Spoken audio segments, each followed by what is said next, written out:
is written, the first man, Adam, became a living being. The last Adam, a life-giving spirit. The spiritual did not come first, but the natural, and after that, the spiritual. Next. The first man was of the dust of the earth. The second man is of heaven.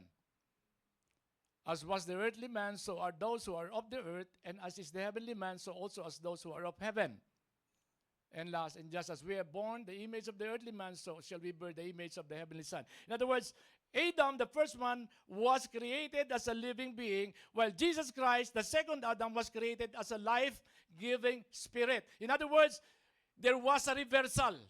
May binago ang Panginoon. Nung binago ng Panginoon, ang binago ng Panginoon yung ating nature, ang ating kalikasan. Amen? He changed our nature. He changed your DNA. Because of the blood of Jesus, yung curse was turned into a blessing. Ano? Bago na ang DNA. Ang DNA mo, hindi na DNA ni Adam. Ang DNA mo, DNA na ni Jesus Christ. Pag sinabing DNA, yung nature ni Christ nasa iyo, yung character ni Christ nasa iyo. Pag sinabing DNA, di na ako. Hello? Amen. Di na ikaw. Kaya nga, DNA. D-I-N-A-A-K-O. Di na ako. Ang problema, ikaw pa rin. So, pag ikaw pa rin ang nasusunod, wala pa sa iyo ang DNA ni Jesus. Hello? Does it make sense? Amen. Hindi na ikaw ang nasusunod. Si Jesus na.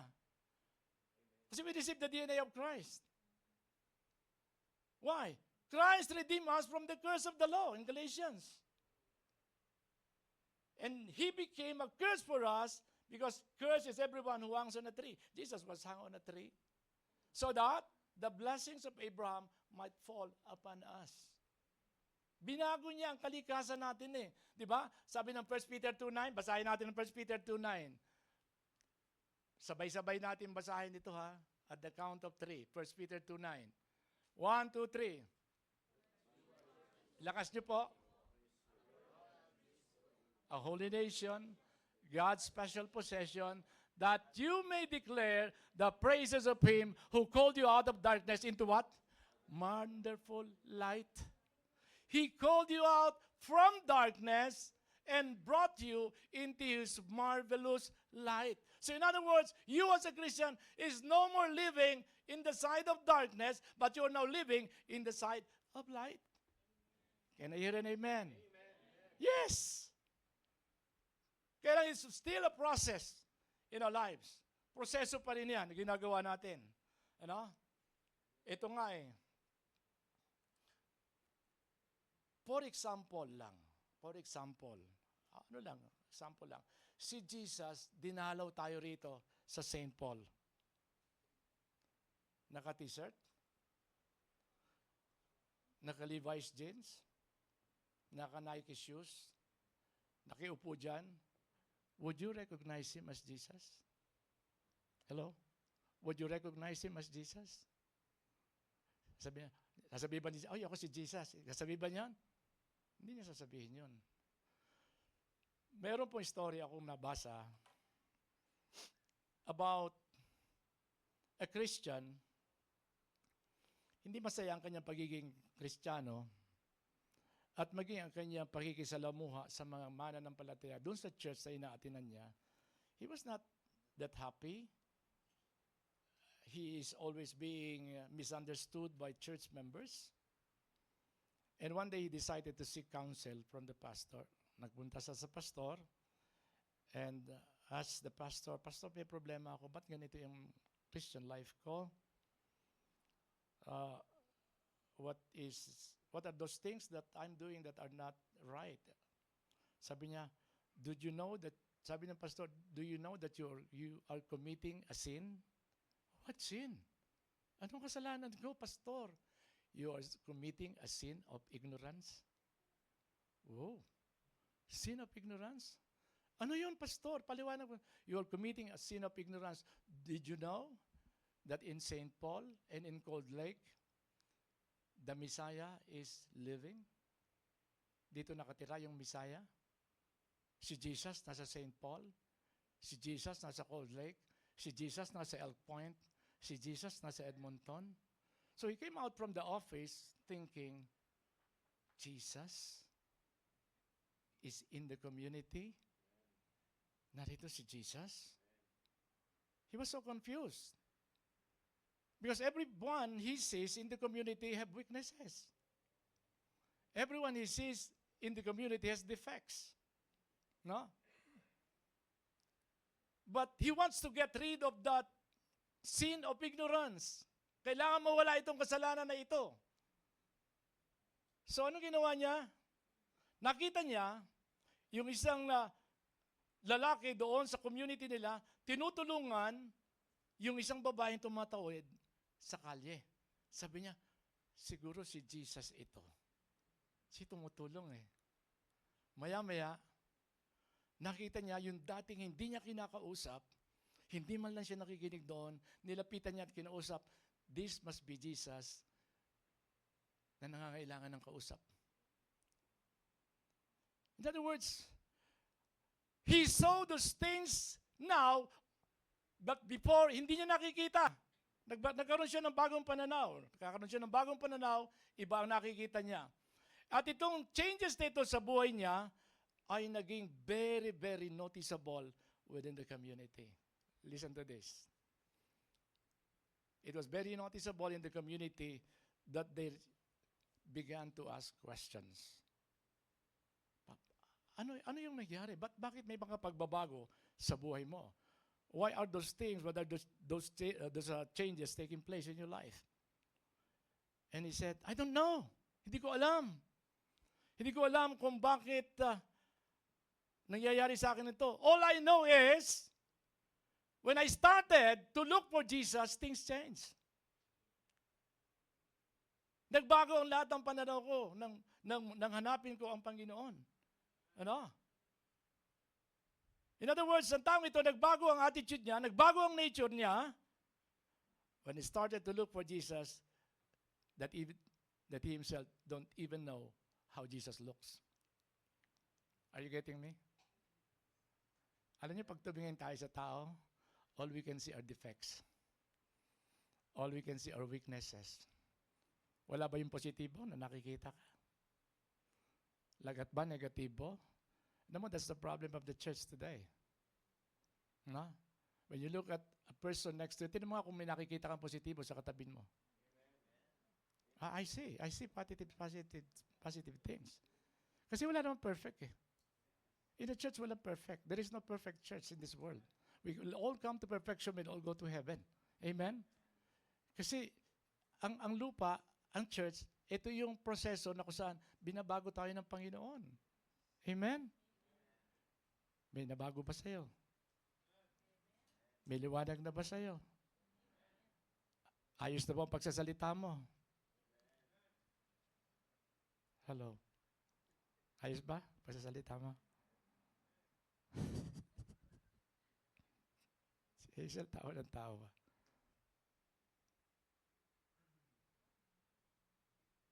There was one time, sabi ko sa Panginoon, Panginoon, patayin mo nga ako. Nakapanalangin niya ba, patayin mo. Hindi, I'm not saying physical death, ha? Mahaba pa ang ibubuhay ko sa mundong ito. 75 years old pa lang naman ako eh. Okay? Patayin mo nga ako. Yung Galatians 2:20, sabi ron, I am crucified with Christ. Nevertheless, it is not I who live, but Christ who lives in me, and the life I live in the flesh, I live by faith in the Son of God who loved me and gave His life to me. Yun ang Galatians 2:20. So Lord, patayin mo nga ako. I want to experience being dead to me, to myself. One day, nandun ako sa gate ng bahay namin. Last nakatira po ako sa village eh. And then dumaan po yung naghahakot ng basura. Eh, tiyempo, nandun ako sa gate. Ang sabi ko dun sa naghahakot ng basura, bro, pakiano naman, please, kapag kinuha mo yung basura namin, ibalik mo dun sa pinagkunan mo. Eh, kung saan ko hinahanap eh. Eh, siguro sa pagmamadali. Kung saan niya nilalagay yung pagkabuhos dun sa truck, iiwanan. So, hinahanap ko yung basurahan. Alam niyo yung sagot sa akin? Nag-aakot lang ako, ano pa sinasabi? Alam niyo po, mga kapatid, pastor po ako, di ba? Nagpanting-anting ako. Sinugod ko po yung driver ng truck. At sabi ko, baba! Baba! Sir, ano pong nangyari? Ito mga tauhan mo, pangaralan mo, ang samang magsalita. Maya-maya nung nakikipag-usap ako sa kanila, galit ako, dumating ang isang taga doon sa village, at ang sabi, mahina lang naman yan, di narinig nila, Pastor, bakit? Kilala po ako sa village na pastor, kasi I go all around jogging, walking. Pastor, nangyari? Ay, ito. Ay, nako, talagang ganyan ang mga yan. Kasi kung pag ginawa nila yung basura, kung saan lang nila iiwanan. Ang sabi nitong lalaki dumating na taga-village, kilala niyo ba kung sino ito? Sabi ko, Jerry, huwag mo sasabihin, pastor ako. Huwag mo sasabihin, pastor ako. Kasi ang sabi niya, kung sasabihin niya, alam niyo ba kung sino ito? Sasabihin niya, alam niyo ba na pastor ito? Jerry, hindi mo na ako pastor ngayon, nagwawala ako eh. Hello? Are you getting it? So hindi pala ako patay. Hindi ako patay. Pag uwi ko sa bahay, sabi ng mga anak ko, Daddy, ano nangyari? Wala. Wala. Pero nung ako ay nagpe-pray, Panginoon, kala ko patay ako. Alam niyo, ang isang taong patay, ganito eh. Sabi ng isang roller coaster Christian, kinausap niya yung isang elderly Christian na maganda yung lakad ng pananampalataya. Sabi niya, bro, paano ba malalaman kung talagang patay ka na kay Kristo? Ganun ba? Ganito. Natatandaan mo kahapon inilibing si Mang Juan? Opo. Ganito ha. Puntahan mo sa libingan at lahat ng kapintasan ni Juan, kung kailangan murahin mo, tapos bumalik ka sa akin. Ganun po ba? Opo. Punta sa libingan. Ginawa, minugutos nung kapatid na yon. Menura, lahat, tapos bumalik. Ano sabi ni Mang Juan sa iyo? Wala po. Ganun, wala. Bumalik ka uli sa libingan at purihin mo siya lahat ng kanyang ginawa. Bumalik uli sa libingan, pinuri, alam mo Mang Juan, napakabuti mo, ikaw, nagbibigay ka sa akin dati ng ganito, blah blah, and everything. And then bumalik uli siya doon sa lalaking kanyang kausap. Ano sabi? Wala po. Ganyan ang patay kay Kristo. Hindi siya namumove ng mga praises at saka mga curses. Can I hear an amen? Pagpatay. Ang problema, marami sa atin di patay eh. Para tayong mga zombies. Amen? Are you really dead? It may take time. We are in the process. Amen? You know what? The question is, can you attract people to Jesus? Can we attract people to Jesus? Why do people keep on coming back to the church? Sabi ko doon sa mga ushers natin, last Sunday when we had our anniversary celebration, sabi ko, do you know that before a pastor preaches behind the pulpit, those people coming here for the first time, kapag ayos ang reception mo doon, they will make a decision. Before they sit down, they will make a decision, I will come back. Alam niyo ba yan? Babalik ako rito. Ang isang magandang kultura ng ating ministeryo, family ang kanyang kultura. Very patriarchal tayo. Masyadong malalapit sa isa't isa. So, there are 4 steps we need to know when it comes to, ano ba yung timpla ang ginagawa natin sa church na ito? Because whatever you like it or not, people coming here for the first time will investigate this church. Tama ba ako? First, they will like you. They will like you. First impression yon. Magugustuhan ka niya. And then, magtatanong yan, bakit ganyan ka? How many of you have experienced such? Na, ba't ganyan? Alam mo, ba't nakakatuwa naman yan? Nakaka-bless naman yan. Ba't ganyan yan? Kasi nagsisimba yan doon sa Jesus the Bright and Morning Star International Ministry. At parang, yesterday was we were in A and W, kami mag-asawa kasi nag-walk kami. Hindi ko inabutan yung blowout ni Marbs. Kasi tagal ng worship, inaabot ng almost 3 hours yung Zoom worship ng kabuuan ng family ng JBMSM. Na-miss ko yun. Alam mo, nakalimutan ko yun, ha? God is God of a second chance. Paano sa Ramad na pala kayo nag-almusal, ha? Okay? So, kumain kami sa NW. Ako kasi pagka mga bagong, yung mga crew ganyan, I always ask their names. Do you know why? Kasi when I call them, kahit ngayon lang tayo nagkita, pag tinawag mo ang pangalan ng isang tao, kasi the sound of your voice calling their name is music to their ear. Parang personal lang relasyon. Tama ba? So nakilala ko na yung mga nasa NW.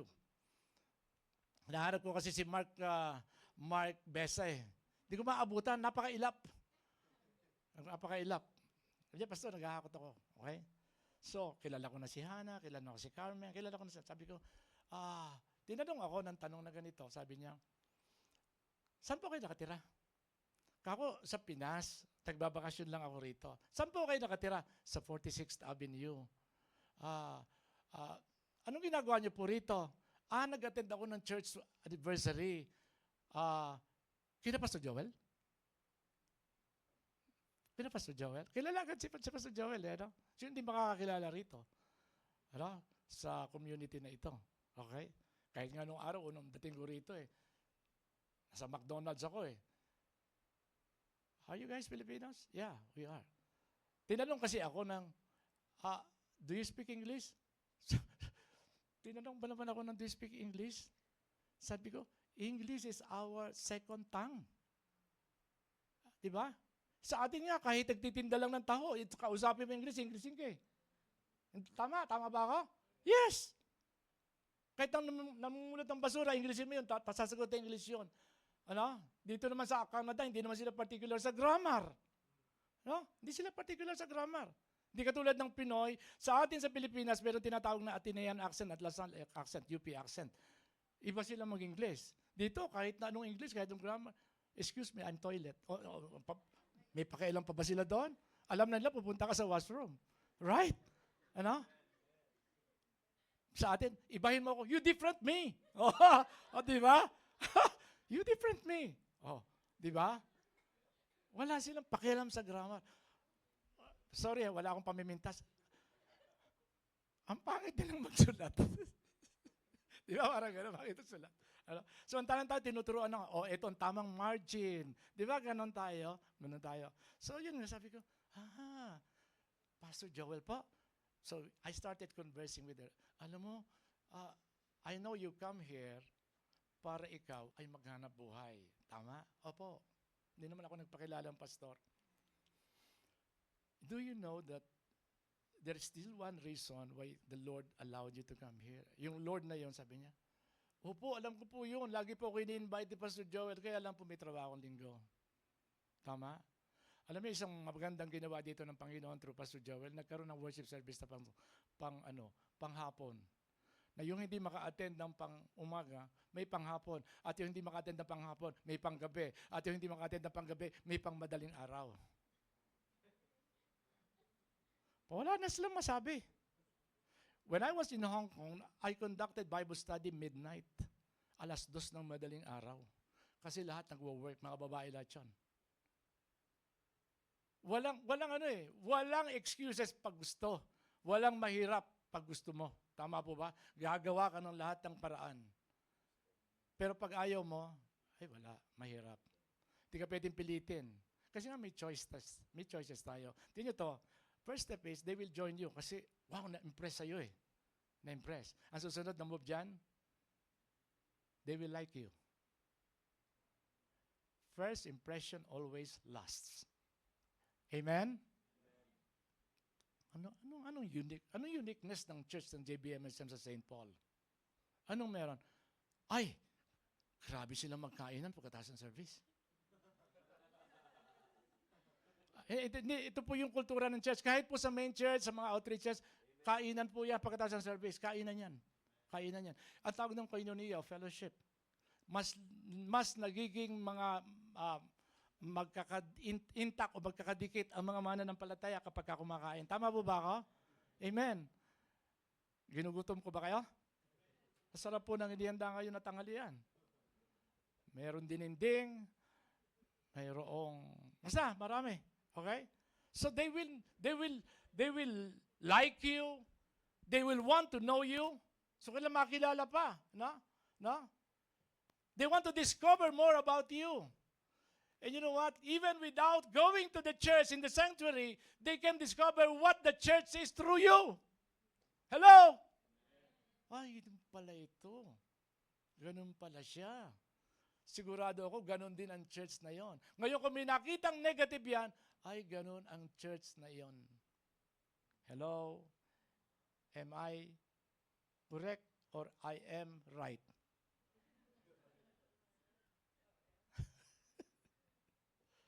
Totoo yun. Kasi may impression eh. Pambira. Grabe. Pambira. Remember this. Ang lahat ng tao ay naghahanap ng model.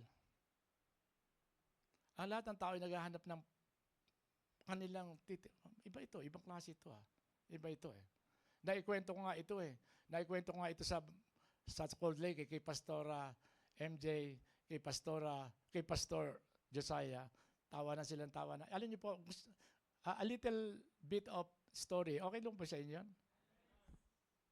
Hindi, kanina pa ako rito eh. Story po ito. Nangyari po ito sa akin personally. Ang wife ko po, ayan, tayo ka nga mami. Tayo. Para makita nila kung kano kaganda. Naakit po ako sa ganda niya nung dalaga yan. Eh siyempre, pag naakit ka sa maganda, ang maaakit, guwapo, di ba? Ganun yun di ba? Ang wife ko, may ugali yan. Hindi naman masama. Mahilig magpamasahe. Yung dadating ako, pagod na, galing sa ministry, Dad, masahe. Ako naman, pambihira na, pagod na ako, mapamasahe pa ito. So, mamasahin ko naman si Mami. And then, hard massage. Hanggang, aray ko, ayaw ko na. Yun naman talaga ang goal ko umayaw. Nakita yung ganda ng motivation ko, no? Ang ganda ng aking motivation. Umayaw.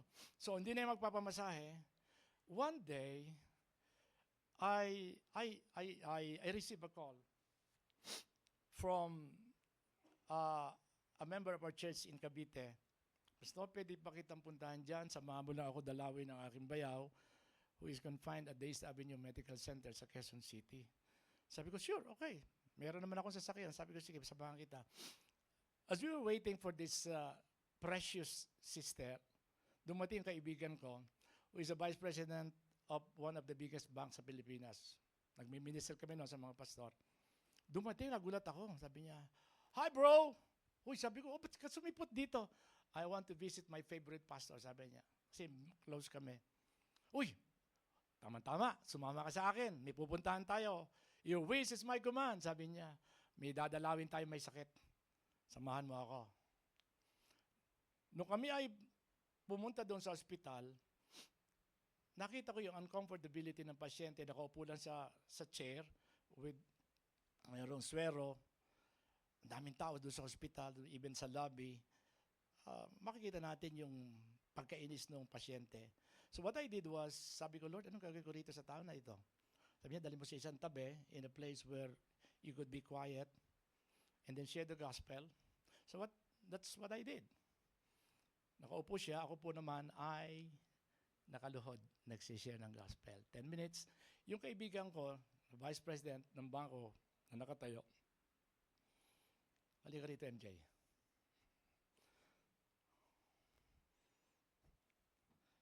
Upo ka ng konti. Ganito ginagawa niya. Habang nagsishare ako ng gospel, hinihimas-himas niya iyon mula ulo hanggang kanyang puwitan. Magang-maga ang paa ng lalaking iyon. So after my sharing of the Word of God,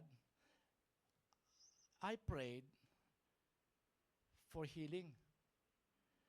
And lo and behold, after my praying, lahat ng pamamaga ng kanyang paa, ganyan, ng kanyang hita, binti at paa, nawala bigla.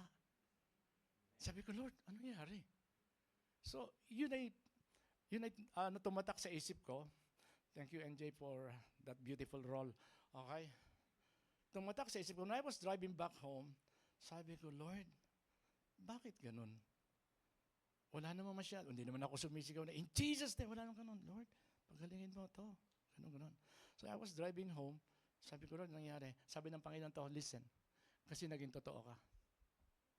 Oh, hindi pala ako totoo. Sa mga araw. So I went back. Eto na naman ang senaryo. Alam niyo kung anong senaryo na naman? Daddy, masahe. Masahe na naman si pastor. This time, hindi hard massage. It was soothing to the body ang aking masahe sa kanya. At ang dali niyang nakatulog. 2 days after, sabi ng wife ko sa akin, Dad, di ba meron kayong prayer meeting? Ang asawa ko po hindi nasama sa akin sa church. Pang-anniversary at pang-Pasko lang siya noon. Hindi siya nasama. Ayaw niya. Ang mga anak ko ayaw sumama kasi haba daw ng service natin. Okay? Sabi ko, naku, sasama si Mami? Baka siraan ako nito.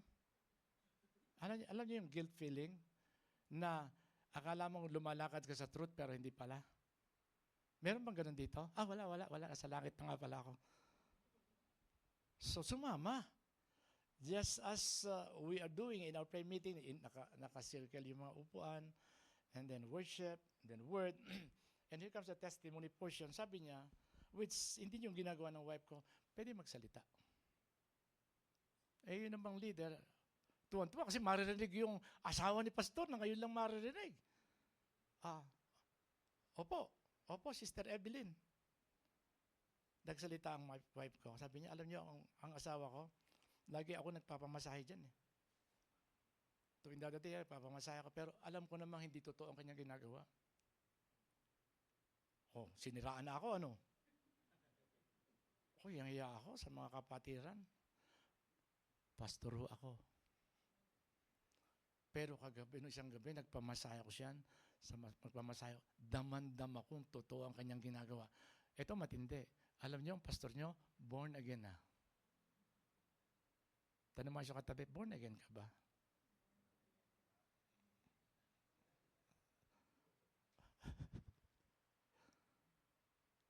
Born again ka ba?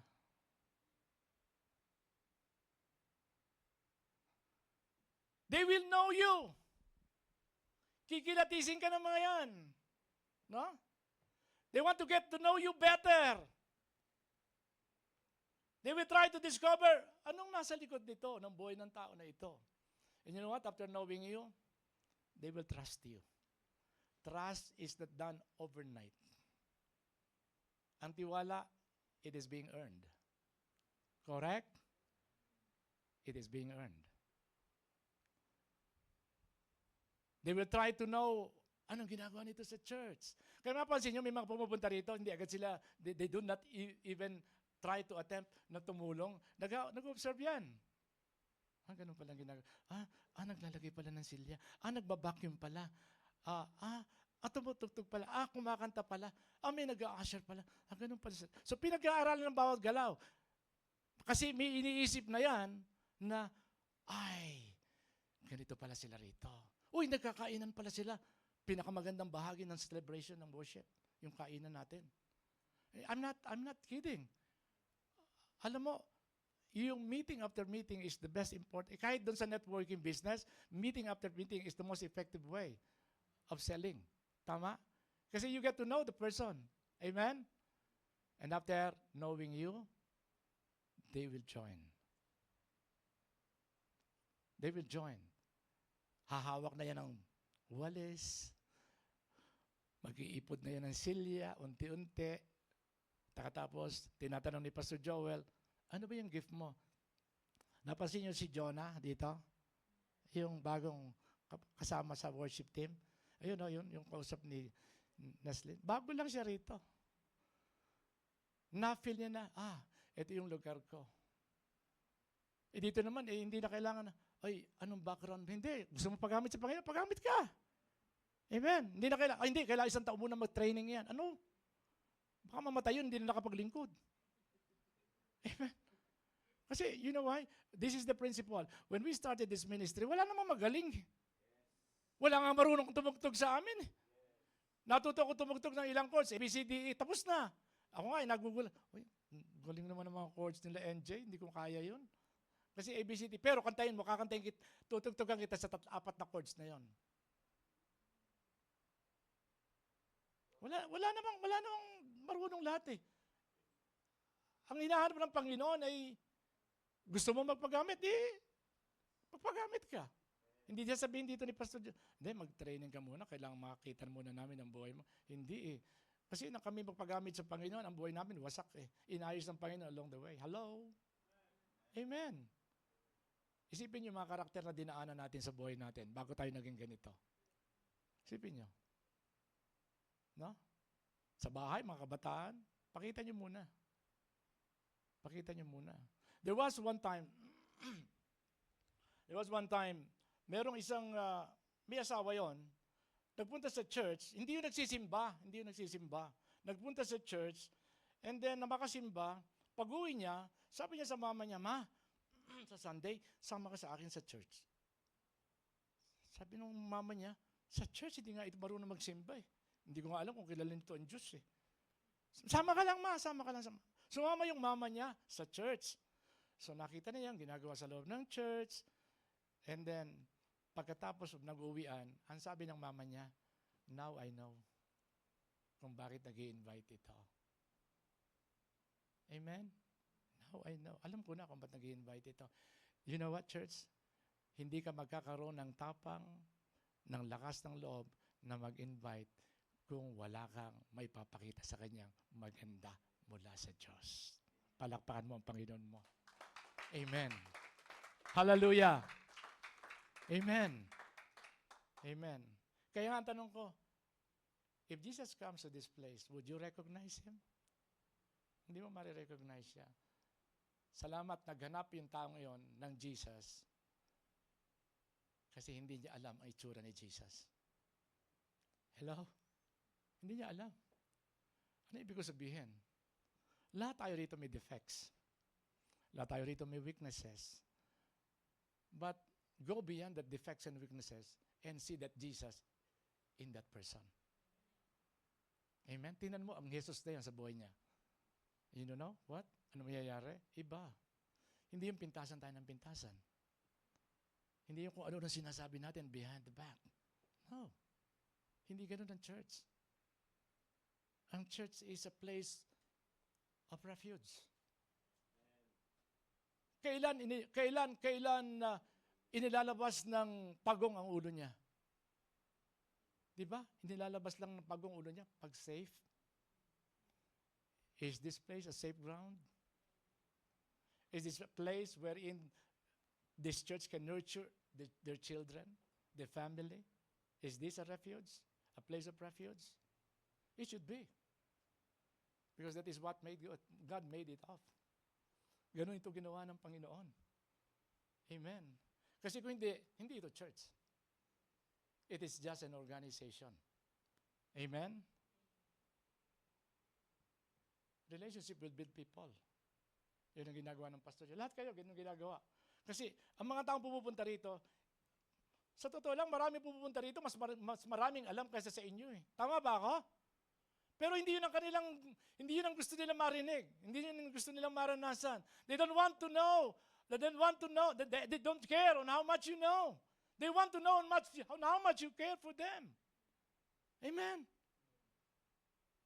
Dito ko naranasan yung lahat naghuhugas ng plato eh. Panginoon, sabi ko, Lord, ako, ang wife ko, yan lagi. Patuloy makakakita na mayroong sa kitchen, huhugasan niya, makikipag-gawin siya yan. Kaya kung minsan natatakot ako isama siya sa restaurant eh.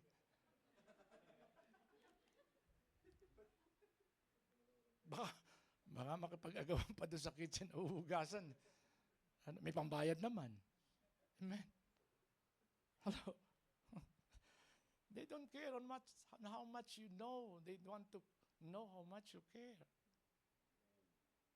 Ano ang brand ng church na ito? Yun ang ating ipamalita. Yun ang light na tinatawag. Yun ang liwanag na tinatawag. Remember this, light does not fight darkness.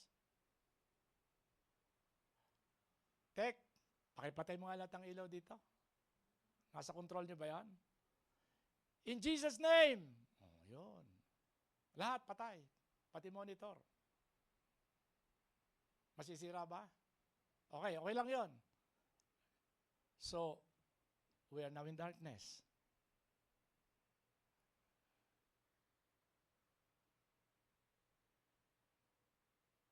And there was silence. We are now in darkness. Tek, pakibukas mo ilaw. That's what light does. It does shows up. He never fights darkness. He never argues against people who are not the same view that you have. Amen? You just show up. Pinapakita mo lang yun. It may take time, but one day, sabi niyo one day. Remember this, kasi nung araw, nung ako'y bago mananampalataya, ang galing ko makipagdebate. Akala ko, pag nanalo ako sa debate, that's it. No. You may win the argument. Kasi wala namang mananalo sa truth eh. Tama ba ako? But the problem is, you win the argument, but you lose the person. Hello? And the next thing will happen, pag sinyeran yan, sa susunod na pagkakataon, hindi na makikinig. Why? Natisod na. One last story and I end. One day, ako ay naghatid ng mga member namin sa church who will go yung training ng Encounter God Retreat, EGR. Malayo yung pinuntahan ko, nihatid ko. Ang lahat naman nagtuturo doon, ay kilala ko ng mga pastor. Nakita nila ako, Pastor, nandito ka pala. Ba't ka nandito? Ay, naghatid lang ako ng mga mag-EGR. Oy, mag-stay ka ngayong araw na to. Kasi kulang kami ng guide na mag-lead sa kanila. Sabi ko, bakit? Basta maupo ka dyan. Wala, mga pastor. Sumunod naman ako. May nakatabi ako na isang lalaki. Siguro height niya mga 6'2". Sabi niya, nagtataka ako, nagwo-worship, hindi man lang nataas ang kamay. How many of you rito, ay pag nagwo-worship, nakaganon lang kayo? You know what? Man is the greatest creation God has created who can only give pleasure to his heart. Do you know how we can give pleasure to the heart of God? Through our worship. Yun ang nagpapasaya sa Panginoon eh. Okay? So nakita ko siya ganon. Maya-maya tinanong niya ako, Pastor po ba kayo? Sabi ko, bakit? Ayoko na po rito. Bakit?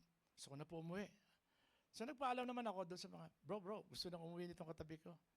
Binigyan ng permiso. Instead na pauwiin ko, dinala ko doon sa kantin. May kantin sa baba. At nag-uusap kami. Walang offense ito doon sa mga Christians na tayo rito. He is from the INC.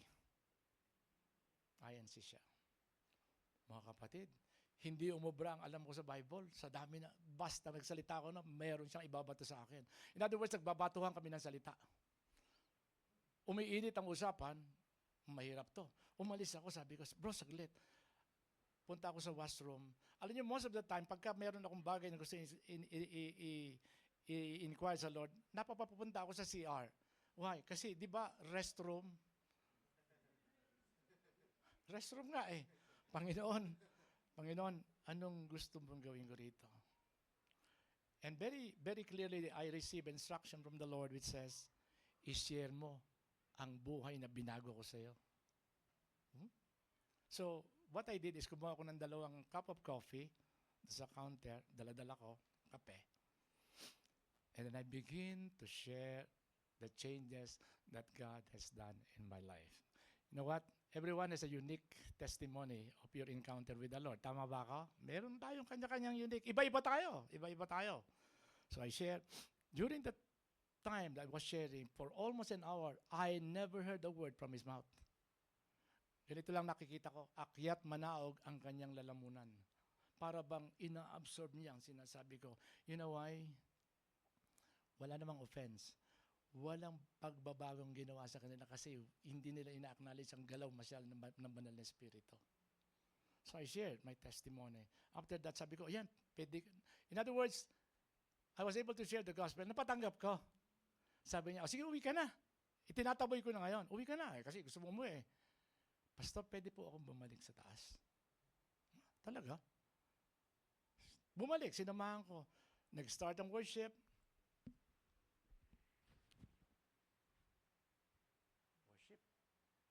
Habang nag-i-intense, the presence of God is rising up. Maya-maya pumapalak ko na gano'n. Tinitingnan ko siya. Ino-observe ko siya. After the AGR, naglalakad siya, nadaanan ko, I was driving. Sabi ko, bro, kumusta ka na? Pastor, maraming pong salamat. Yung isang oras na itinigil ko sa harapan mo ay masigit sa maraming taon na nandun ako sa dati kong kinalalagyan. Hindi mawawala ang utang na loob ko sa iyo. Why? Kasi may narinig siyang pagbabago. Everybody wants to change. And they will not change if they will never be able to see a model in you. Can I hear an amen? Ikaw ang titingnan yan eh. Kaya kung minsan maraming mga tao ayaw sabihin sila Christian. Ayaw. For fear of being persecuted. Hello. Takot. Masarap nga sabihin mong Christian ka tapos doon sa amin sa village ay kilalang kilala ko. Pastor, ako ginagawa ko, iniikot ko lahat ng kalye. Abutin ako ng mga 1 oras noon. Sabi niya, Pastor, pati iniikot mo lahat ng kalye. Ay, nako. Nagbabaka sakali ako, may tatawag sa akin na magpapakape. Nahiya naman, Pastor, kinabukasan pag nada, Pastor, kape muna. Hindi, okay lang, bibiro lang ako. Nagbibiro lang ako. Tuwan-tuwa sila kapag nakakausap ko sila. Why? Kasi yung buhay na pinapakita mo sa kanila, it is the life that people wants to see. Amen? Kaya nga, in the places where you are, then bloom. Where you are planted. Doon ka magliwanag. Amen? Doon ka magliwanag. Doon makita ang liwanag na nasa iyo. Pakita mo yung liwanag na nasa iyo, wherever you are. Kasi it makes a difference in the life of a person. Kahit di ka nga mag-share eh. You know what? Ito testimony ko. Sabi ng mga anak ko, si daddy hindi naman nag-share ng gospel sa amin eh. 3 anak ko lalaki. 3. Isa pastor, 2 nasa worship team, 2 ang aking manugang na babae, and then meron ako isang apo. Sabi ng testimony nila, si daddy hindi nag-share ng gospel sa amin. I never heard daddy share to us the gospel. Ano yung testimony nila? Pinakita sa amin ni daddy kung ano yung gospel. Amen. Kasi minsan daldal natin pero hindi naman makita sa yung gospel. Eh. Hindi pwede. Pakisabi sa katabi, bro, hindi ikaw yon. Amen. Amen. May nakuha ba tayo? Palakpakan natin ang Panginoon. Amen. Hallelujah. Kaya ang tanong, ano ang timpla na ginagawa natin sa church? Ano ang timpla na ginagawa mo sa buhay mo para maakit sila kay Jesus? Amen? Sabi natin kanina, that person who committed the sin of ignorance, when he started to look on Jesus, changed his attitude because he doesn't know what Jesus looks like. Amen. Let's all stand up.